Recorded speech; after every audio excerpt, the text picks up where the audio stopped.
नमस्ते। अपनी भाषा को और भी ज्यादा दमदार और खूबसूरत बनाने का मन है तो इसका राज छिपा है विशेषणों यानी एडजेक्टिव्स में।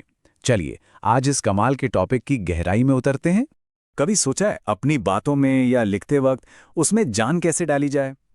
असल में इसका जवाब है एडजेक्टिव्स का सही इस्तेमाल, जो हमारे कम्युनिकेशन को एक नई ही एनर्जी दे देता है। तो आज हम क्या क्या देखने वाले हैं। सबसे पहले समझेंगे कि एडजेक्टिव्स आखिर हैं क्या, फिर उनके मुख्य प्रकार जानेंगे, वाक्यों में उनके सही ऑर्डर का सीक्रेट पता करेंगे, तुलना के लेवल्स को समझेंगे और आखिर में उन आम गलतियों से बचेंगे जो अक्सर हो जाती हैं। तो चलिए सबसे पहले सवाल से ही शुरू करते हैं। समझते हैं कि किसी भी चीज को डिस्क्राइब करने में एडजेक्टिव्स का रोल क्या होता है। तो एडजेक्टिव यानी विशेषण, सीधी सी बात है, ये वो शब्द हैं जो किसी नाउन या प्रोनाउन की खासियत बताता है। जैसे राहुल एक बुद्धिमान छात्र है। अब यहाँ ये जो शब्द है बुद्धिमान, ये राहुल के बारे में हमें एक्स्ट्रा इन्फॉर्मेशन दे रहा है। एडजेक्टिव्स की सबसे मजेदार बात पता है क्या है?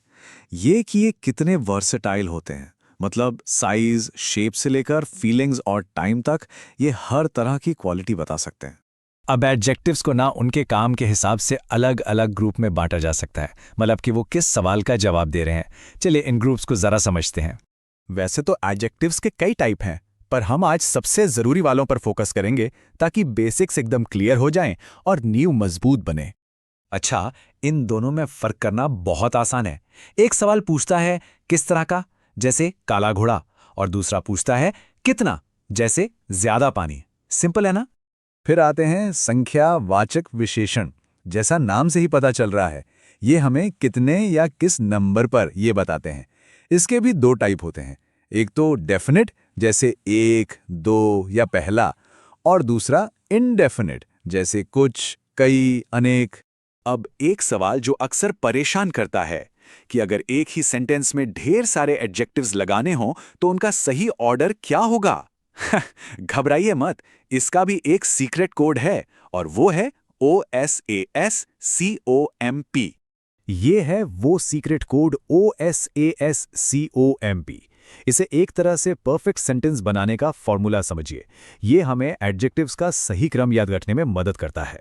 पहले ओपिनियन, फिर size, age, shape, colour, origin, material और आखिर में पर्पस। चलिए अब एक और मजेदार चीज देखते हैं, एडजेक्टिव्स का इस्तेमाल करके चीजों को कंपेयर कैसे करते हैं। असल में इसके 3 लेवल या कह लीजिए डिग्रीज होती हैं। ये 3 डिग्री हैं। पहली है पॉजिटिव, जो बस किसी की क्वालिटी बताती है। दूसरी है कंपैरेटिव, जब दो चीजों की तुलना होती है। और तीसरी है सुपरलेटिव, जो दो से ज्यादा चीजों की तुलना करके किसी को सबसे बेस्ट बताती है। ज्यादातर एडजेक्टिव्स का नियम सीधा सा है। कंपेयर करने के लिए शब्द के आखिर में ER लगा दो और सबसे बेस्ट बताने के लिए EST लगा दो। जैसे शॉर्ट का बन गया शॉर्टर और शॉर्टेस्ट। लेकिन हाँ, कुछ एडजेक्टिव्स थोड़े बागी होते हैं। वो ये नियम नहीं मानते। इन्हें हमें अलग से याद रखना पड़ता है। जैसे बैड का वर्स और वर्स्ट हो जाता है, और ब्यूटीफुल जैसे शब्दों के लिए मोर और मोस्ट का इस्तेमाल करना पड़ता है। चलिए अब आते हैं हमारे आखिरी सेक्शन पर। यहाँ हम कुछ ऐसी आम गलतियों पर बात करेंगे जिनसे बचकर हमारी भाषा और भी अच्छी और प्रोफेशनल लग सकती है। ये एक गोल्डन रूल है, इसे हमेशा याद रखना है। एडजेक्टिव का कभी भी प्लूरल यानी बहुवचन नहीं होता। इसलिए ब्लूज आईज कहना बिल्कुल गलत है। सही तरीका है ब्लू आईज। अक्सर लोग यहाँ गलती कर जाते हैं।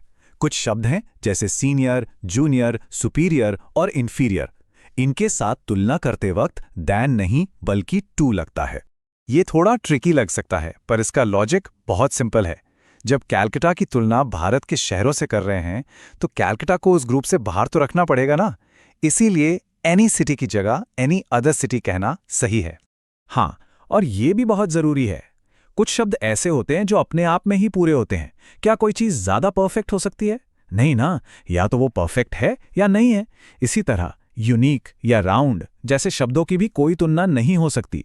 तो आज ये सब कुछ जानने के बाद क्या हम सब अपनी भाषा को और भी सुंदर, बुद्धिमान और शानदार बनाने के लिए तैयार हैं? चलिए अपनी क्रिएटिविटी को एक नई उड़ान देते हैं।